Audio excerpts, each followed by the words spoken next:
ঘরের উদ্বৃত্ত আসবাব এবং উদ্বৃত্ত জিনিসপত্র যখন চলে যায় ঘরটাকে কত বড় লাগে। অনেকেই আমাকে বলেছেন যে এই পর্দাটাকে বদলে দিতে, কিন্তু এটা আমার হাজব্যান্ডের এতটাই পছন্দের যে সে অন্তত এইটা আমাকে অনুরোধ করেছে, আর যাই করো এইটা বদলে দিও না। যদিও সে যে এটাকে বদলে দেওয়াতে সে অত্যন্ত খুশি হয়েছে, কিন্তু এই জায়গাটাতে এটাকে যদি আমি সরিয়ে দিই তাহলে হয়তো তার খুশিতে ভাটা পড়বে। মানে সে আমাকে কিছু বলবে না, কিন্তু সে একটু দুঃখ পাবে, কারণ এই একটা অনুরোধ সে আমাকে করেছে না। আর যদি চেঞ্জও করো এই একই রকম প্রিন্টের নিয়ে এসো, যদি মনে করো যে এটা পুরনো হয়ে গেছে, অনেক দিন ধরে কাচা হচ্ছে, কিন্তু এইটা চেঞ্জ করো না। আর যতই হোক এই ঘরটা তার খুব নিজের ঘর, এখানে সে সারাক্ষণ কাজ করে, তার সে বলে এটা তার মগজ ঘর। তা সেই জন্য তার এই রিকোয়েস্টটা আমাকে রাখতেই হবে, এইটাকে আমি বদলাতে পারবো না। নমস্কার বন্ধুরা, আমার নতুন ব্লগে আপনাদের সবাইকে স্বাগত জানাই। আশা করছি ভালো আছেন সবাই, যে যেখানে আছেন। শিলিগুড়ি শহরে আমরাও খুব ভালো আছি। শিলিগুড়ি শহরে আপনাদের ঝিনুক ভালো আছে, কিন্তু সে বাদ বাকি লোকেদের একেবারে জিনা হারাম করে দিচ্ছে। সাফ করো, সাফ করো, ডিক্ল্যাটার করো, ডিক্ল্যাটার করো। নিজে তো করছি আর বাদ বাকি সবার তাই করছি। তো যাই হোক, এখন এই একটা নতুন জিনিস পেলাম, নতুন না বহু পুরনো। সেটা হচ্ছে টুপুরের ওই স্কুলে একটা ওয়ার্ক এডুকেশনের জন্য ওটা বানিয়েছিল। আজকে তো এই জায়গাটা সাফ হবে, এটা পেলাম। জানেন কি সুন্দর লাগছে, দেখুন এখনও পর্যন্ত যত্ন করে রেখে দিয়েছি। তো জিনিসটা কি সুন্দর আছে। এই যে দেখুন, Shubhabari Khan, section C, class 6, roll number 33। টুপুরে চিরকালের অভিযোগ আমার নামটা কেন এস দিয়ে, যার ফলে ওদের তো ওইরকমভাবে রোল নাম্বারগুলো হয়। আমার নাম যদি এ দিয়ে হতো তাহলে আমার রোল নাম্বারগুলো আগে আগের দিকে থাকতো। যা সিবিএসসির নিয়ম, তার কি করা যাবে। ঠিক আছে, নামটা ভারী সুন্দর, টুপুরে শুভাবরী। তা ঠিক আছে, এই তো স্কুল শেষ হয়ে গেল। তো যাই হোক, এরপরে যেটা ওরা কাজ করছে সেটা দেখাতে পারলাম, কিন্তু যেটা আমি করছি সেটা দেখানো যাবে না।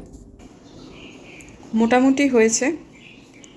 আর এই যে জিনিসপত্রগুলো, মানে যেগুলো যেগুলো ধরুন বাতিল হচ্ছে, সেগুলো বোধিসত্ত্ববাবু দেখাতে বারণ করেন, কারণ কী কন্ডিশনে আছে, কি বই, সে সমস্তগুলো মানে একটু ব্যক্তিগত থাকুক, সেটাই আর কি তার বক্তব্য। কারণ এগুলো আমরা ব্যক্তিগতভাবে কাউকে তো দিচ্ছি না, এগুলো বিভিন্ন প্রতিষ্ঠান আর কি, সরকারি বেসরকারি, মানে লাইব্রেরি আর কি, সেখান থেকে মানুষজন আসছেন, বেছে বেছে নিয়ে যাচ্ছেন আর কি।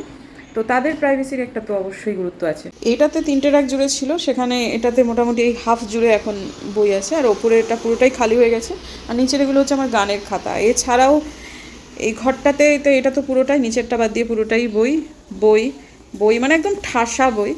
এই জায়গাটাতে বই, এখানটাতে তো অত বড়টা খালি হয়ে গেছে, যে এইটুকুতেই ঠাসা বই। মেয়ের ঘরে তো বই আছেই, প্লাস আমাদের ঘরের ওয়াল আলমারিতেও বই আছে, এবং নিচে আমার শ্বশুরমশাই দুখানা আলমারি, তার মধ্যে একটা গোটা আলমারি র্যাক জুড়ে 2টো লেয়ারে ঠাসা বই, তবে সেগুলো মূলত পরমহংসের বই, বিভিন্ন মহারাজদের লেখা টেখা এইসবগুলো বই আর কি। ব্যক্তিগতভাবে যখন আমাদের সাথে যোগাযোগ করেছিল বাংলা সাহিত্যের একজন, তারপরে একজন ইংলিশের, একজন কমার্সের, দুজন ইংলিশের, তাদেরকে আমরা মোটামুটি বিভিন্ন ইয়ের অ্যাড্রেস দিয়ে দিয়েছি, লাইব্রেরি যাদেরকে দিয়ে দেওয়া হয়েছে, তারা সেখান থেকে গিয়ে বই কালেক্ট করে পড়ছেও। তো আমরা এরকমভাবেই করছি আসলে, কিন্তু ব্যক্তিগতভাবে কাউকে আমরা বই টই দিচ্ছি না। তা বুম্বাদা ওই সবগুলো দেখাতে একদম পছন্দ করছে না, ওগুলো অসভ্যতা আমি বলছে। তা সেই জন্য আমি ওই আমার যখন যেটা কাজটা সেই সময়টা দেখাতে পারছি না, যার ফলে হচ্ছে কি ব্লগটা, এই ধরনের গোছানো গোছানো এইসবগুলো ব্লগ দেখতে অনেকেই ভালোবাসে, কিন্তু আমার ক্ষেত্রে সেই সময়টা খুব সীমিত হয়ে যায় বিভিন্ন রকমের কারণের জন্য। তো যাই হোক, চলছে এখন আমাদের এইভাবে। একটা আমাদের বাড়িতে মানে সব থেকে বেশি জিনিস যেটা রয়েছে সেটা হচ্ছে বই, এবং এখনও পর্যন্ত যে বইগুলো রয়েছে, যেগুলো কোনোভাবেই মানে ফেলা যাবে না। আর এক একটা বই তো খুব ভালো ভালো বই আছে, সব না হলেও অনেকগুলো আছে। তা এরপরেতে আমরা যেটা, এবারে আমরা শিলিগুড়ি বইমেলাতে যাইনি, যে আমরা বলেছিলাম যে আমাদের আছে সেটা আগে আমরা এদিক ওদিক করি, স্পেস খালি করি, তারপর না হয় আবার কেনা যাবে। আর কি জানেন তো, মানে এই জিনিসটাকে ভদ্রলোককে আমার বোঝাতে আমার খুব সময় লেগেছে, যার ফলে যেটুকু খালি দেখছেন, এই জায়গাটা খালি দেখছেন, আরও কিছু কিছু, সেগুলো কিন্তু আমরা করতে পারছি।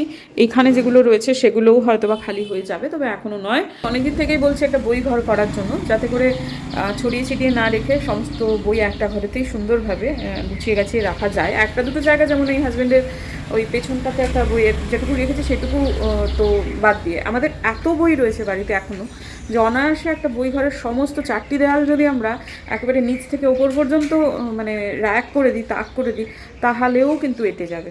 তো এই পিডিএফে চলে এসেছে, তো যার ফলেতে অনেক বই এখন ওই নন ফিকশন পড়ার ক্ষেত্রে মানে অতটাও না পড়লেও হয়, মানে কম্পিউটারে আজকাল অনেক বইয়ের পিডিএফ চলে এসেছে।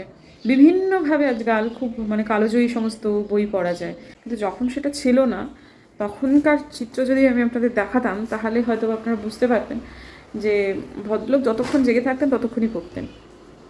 এবং আমার একদিন ওকে আমি মানে ওই একটা জায়গায় যাবো আমার শাশুড়ি মা আমি মিলিয়ে, সেখানে সে যাবে না কারণ তার একটা বই আধ খাঁচড়া হয়ে রয়েছে, তার ওটা কমপ্লিট না করে সে কোনোভাবেই নড়তে পারছে না।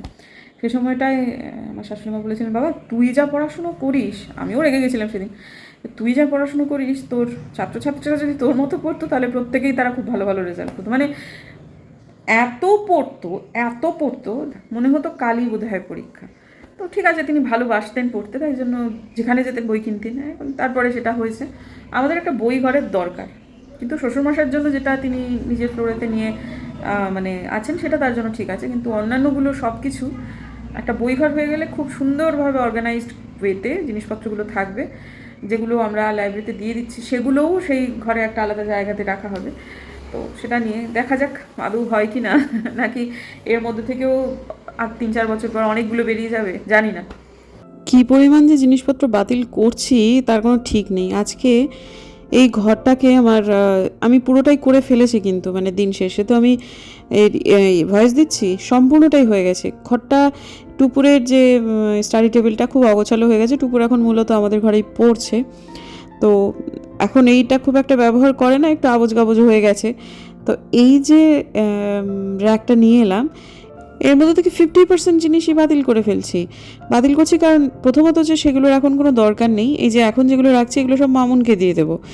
আর অনেকগুলো জিনিস জাস্ট ফেলে দিচ্ছি, কারণ ওটা 3-4 বছর ব্যবহার হয়নি, আর যেটা 3-4 বছর ব্যবহার হয়নি সেটা ছাড়া আমাদের জীবন তো চলছে, সুতরাং ওটা আর দরকার নেই। আর ওয়াল আলমারি কিন্তু হয়ে গেছে, সেখানেও মোটামুটি প্রায় ওই চালের বস্তার 1 বস্তা জিনিসপত্র বাতিল হয়ে গেছে। মানে যাই ধরছি সেখান থেকেই আমার জিনিসপত্র বেরিয়ে যাচ্ছে। এই যে এগুলো এখন নিয়ে যাচ্ছি, এগুলো সব হচ্ছে বাতিল।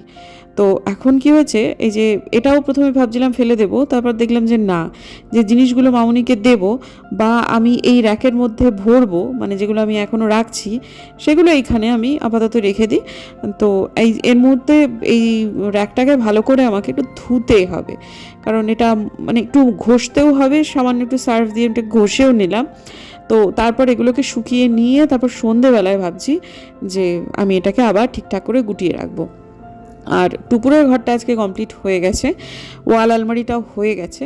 বিছানা চাদর ফেলবো না করছে, আমি ঠিক করেছি যে বিছানা চাদর আমি দিয়ে দেব। তো মিনামাসির আমার বিছানা চাদর খুব দরকার, আলপনাদির কাছে প্রচুর আছে।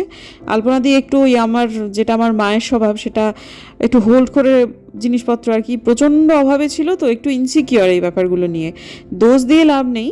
তো সেটা আছে, কিন্তু মিনামাসিটার সত্যিই বিছানা চাদর দরকার।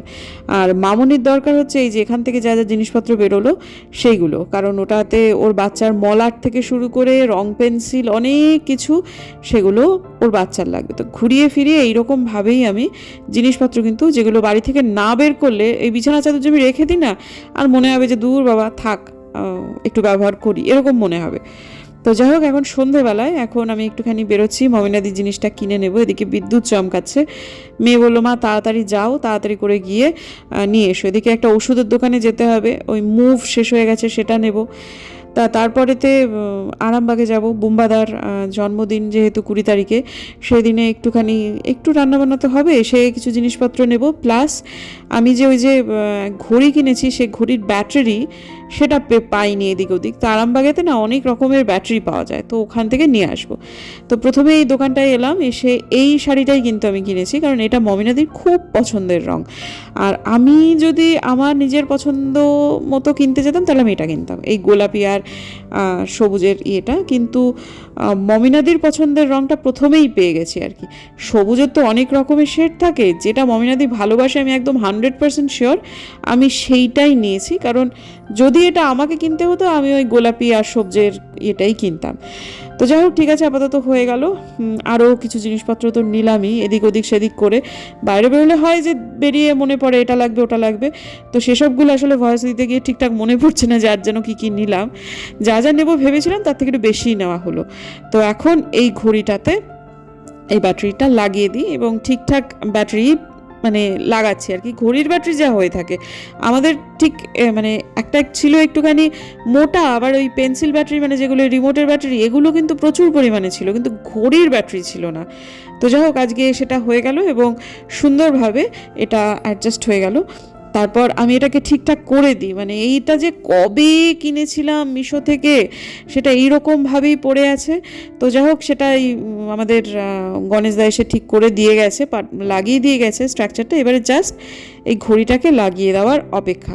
কিন্তু তার আগে আমার মনে হলো যে বারান্দায় বসেই এই যে জিনিসপত্রগুলোকে আমি তখন ধুয়ে দিয়ে গিয়েছিলাম, এগুলো শুকিয়ে গেছে, এই তলা থেকে একটু জল বেরোচ্ছে ঠিকই, কিন্তু ঠিক আছে আপাতত মানে ভরা যাবে, সেগুলো একটুখানি করে নিই। বারান্দাতে করছি কারণ বারান্দায় ভীষণ সুন্দর হাওয়া দিচ্ছে, ভীষণ, মানে এখনও বৃষ্টিটা নামেনি, তবে যে কোনো সময় বৃষ্টি নামবে। ওই যে খুব বেশি বিদ্যুৎ চমকাচ্ছে জন্যই মনে হলো যে এই জিনিসগুলো বারান্দাতেই রয়েছে, তো আবার ভিজে টিজে যাবে, থাকে এগুলোর ভরেই ফেলি, লাগবে তো বড় জোর 15 থেকে 10 মিনিট মতো। হ্যাঁ, তো তারপর ওই যেগুলো মামুনিকে দেব সেগুলো তো এই ব্যাগের মধ্যেই ভরেছি, সেগুলো প্রথমে আমি আলাদা করে রাখলাম এবং এই দুটোর র্যাকের মধ্যে বা ড্ররের মধ্যেই কিন্তু আমি যেগুলো যেগুলো রাখবো এখনো পর্যন্ত সেগুলো মোটামুটি এঁটে গেল, তাও প্রচুর জায়গা খালি ছিল। আর ওই নীল আর সবুজ যেটা সে দুটো পুরোটাই খালি।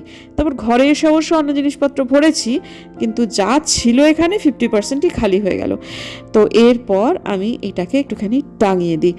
খুব খুব শখের জিনিস এটা, আমার এক সহকর্মী মানে ব্লগার সহকর্মী, আমি ব্লগ নিয়মিত দেখি, তার কাছে এই রকম একটা ঘড়ি আছে, আমার এটা খুব পছন্দ হয়েছিল। তাছাড়া আমার এক কাজিন দিদির বাড়িতেও এই ঘড়িটা প্রথম আমি তার বাড়িতেই দেখেছিলাম, ওর রাজারহাটে ফ্ল্যাট আছে, আমার নিজের খুড়তুতো দিদি মুন্নি, ওর বাড়িতে দেখেছিলাম, আমার খুব পছন্দ হয়েছিল তখন।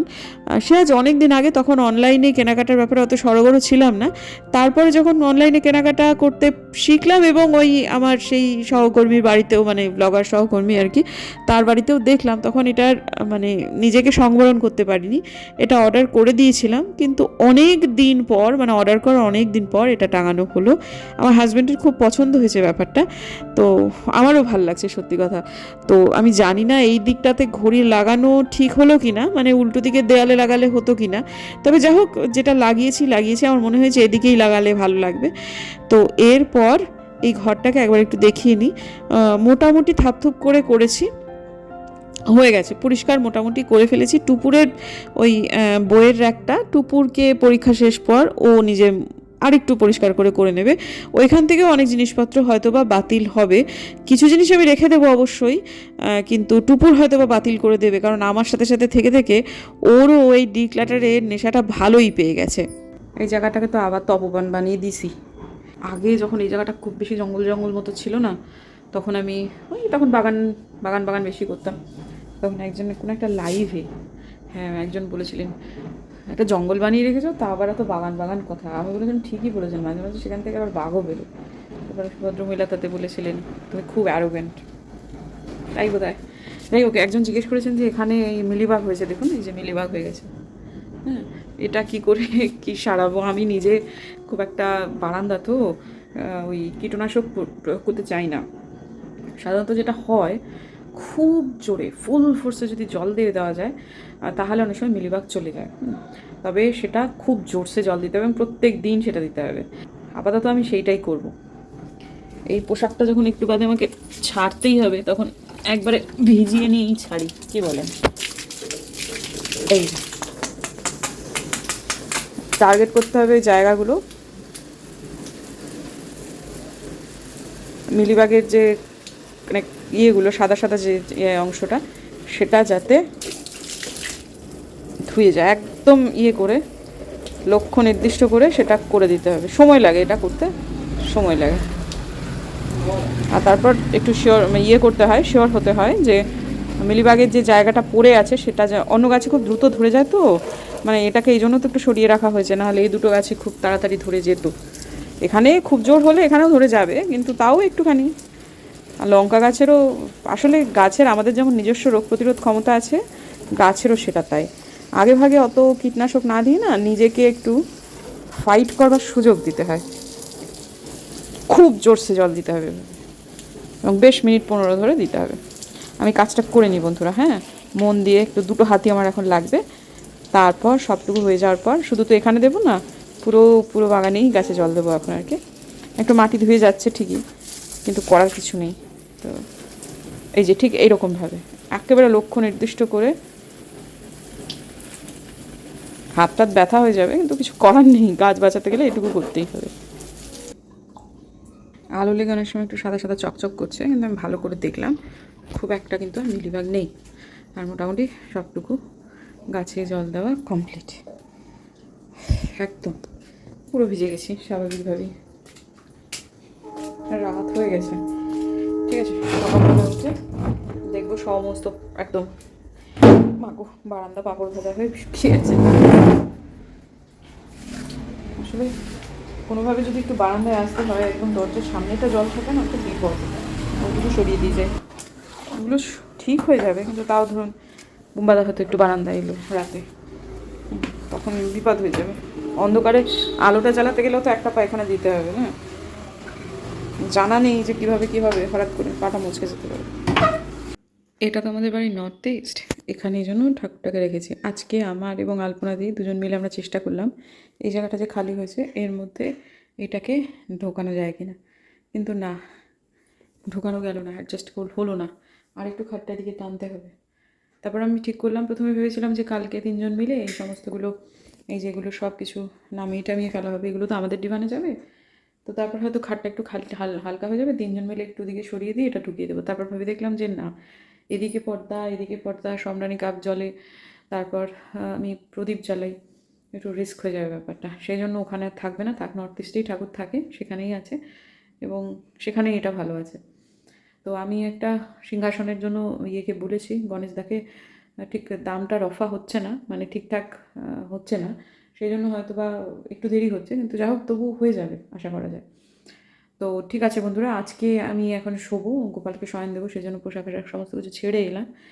তো তারপর কালকে এই ঘরটা একদম পুরোপুরি ক্লিন হয়ে যাবে, এবং কালকে রান্নাঘরটা হবে, রান্নাঘর কিছুটা হয়েছে আর কিছুটা হয়ে যাবে। আর তারপর সবার শেষে হবে হচ্ছে আমাদের বেডরুমটা। আমাদের কালকে বৃহস্পতিবারে বিছানা চাদর টাদরগুলো সমস্ত বদলাবার দিন হলেও আমি কালকে আমার ঘরেরটা বদলাবো না, আমারটা পুরোপুরি বদলাবো হচ্ছে পরশু দিন। পর্দা চেঞ্জ করে বিছানা চাদর বদলে সব কিছু করে পরশু দিন করবো। তো কালকে অনেক বড় কাজ, ঘর দোর সাফাসুফু করার জন্য। তো চলুন, দেখা হচ্ছে বরং কালকে একটা নতুন ব্লগে। যদি আমার ভিডিও ভালো লাগে সাবস্ক্রাইব করবেন, পাশে নোটিফিকেশন বেলটাকে অন করবেন, যাতে ভিডিও দিলেই নোটিফিকেশন চলে যায় আপনাদের কাছে। দেখা হচ্ছে আগামীকাল, ততক্ষণ